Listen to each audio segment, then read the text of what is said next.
IHSG dibuka menguat di pekan ini, tapi akan ada rilis data ekonomi di pekan ini seperti neraca dagang dan juga kebijakan moneter The Fed dan Bank Indonesia. Sekuat apa pertahanan IHSG untuk bertahan di level 6.600-an?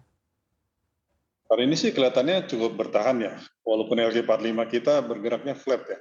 Tapi kalau kita lihat kan market di Amerika kemarin walaupun inflasi tercatat sangat tinggi, 39 tahun itu paling tinggi, tapi ternyata kan bursanya tuh naik ya kemarin ya. Jadi itu mungkin menjadi hal yang positif termasuk ke regional juga. Jadi regional hari ini naik semua tuh. Di Indonesia yang mengikuti pergerakan regional dan global lah. Jadi memang hari ini kelihatannya sih akan bertahan ya cukup positif ya untuk kali ini ya. Baik, melihat angka inflasi yang tertinggi itu, kalau Anda lihat seperti apa sih The Fed harus menyikapinya? Kalau inflasi tinggi itu kan berarti kan orang memperkirakan tapering itu bisa menjadi lebih cepat gitu kan. Jadi yang tadi rencananya pengurangan pembelian Treasury Amerika itu 15 miliar per bulan pengurangannya dari 120 miliar US dollar mungkin bisa menjadi 2 kali lipat dibandingkan itu kan. Jadi dari 15 mungkin bisa ke 30 gitu. Nah, kalau misalnya pengurangan itu lebih cepat, berarti kan taperingnya akan berakhir lebih cepat pula gitu ya. Yang tadinya mungkin perkirakan Juni bisa-bisa jadi Maret gitu. Nah, kalau misalnya itu terjadi, maka kemungkinan kenaikan suku bunga itu menjadi lebih cepat pula gitu. Jadi orang udah memperkirakan kenaikan suku bunga itu antara 25 bips sama 50 bips gitu ya, kenaikan tahun depan gitu. Jadi itu yang membuat mengapa inflasi ini menjadi hal yang penting ya, yang terkait dengan tapering off itu. Baik, proyeksi Anda kenaikan suku bunga acuan sendiri kapan untuk The Fed? Perkiraan saya kalau ini misalnya memang betul mau dipercepat, paling cepat Juni mungkin ya. Tapi kalau misalnya tidak dilakukan, mungkin bisa September ya, baru ada kenaikan suku bunga gitu ya. Baik, artinya periode Juni hingga September. Lalu seperti apa Bank Indonesia diharapkan untuk menyikapinya? Kalau saya perkirakan mungkin Bank Indonesia juga akan mengikuti juga ya hal-hal tersebut gitu ya. Tapi memang untuk saat ini kemungkinan itu mungkin masih agak jauh ya, karena seperti kita ketahui likuiditas di perbankan kita itu kan masih sangat tinggi ya. LDR itu sangat rendah gitu. Jadi efek peningkatan suku bunga misalpun dinaikkan pun juga efeknya mungkin nggak terlalu besar gitu ya.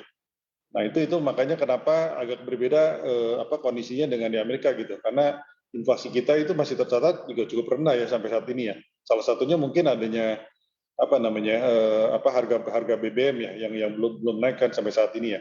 Kalau kita lihat kan Pertamax saja masih cukup jauh ya harganya dibandingkan yang merek-merek lain gitu ya. Untuk emiten-emitennya yang Anda rekomendasikan yang mana saja untuk bank digital atau bank mini?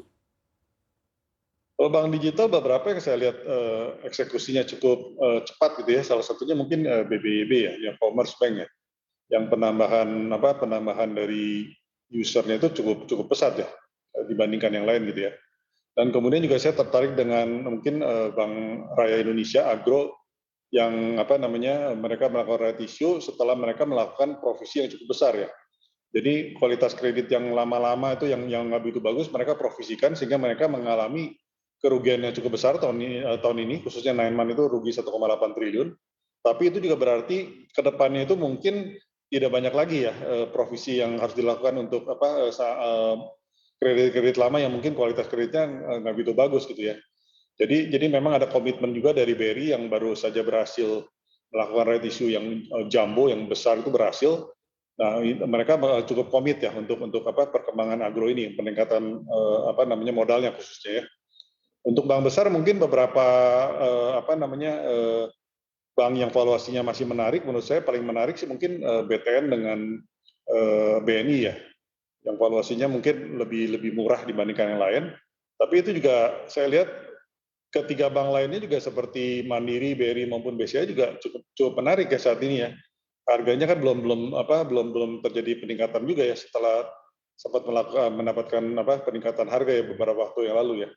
Jadi ini memang saham-saham yang perlu diperhatikan pergerakannya, apalagi biasanya akhir tahun itu seringkali digerakkan oleh saham-saham berkapitalisasi besar seperti kelima bank itu ya.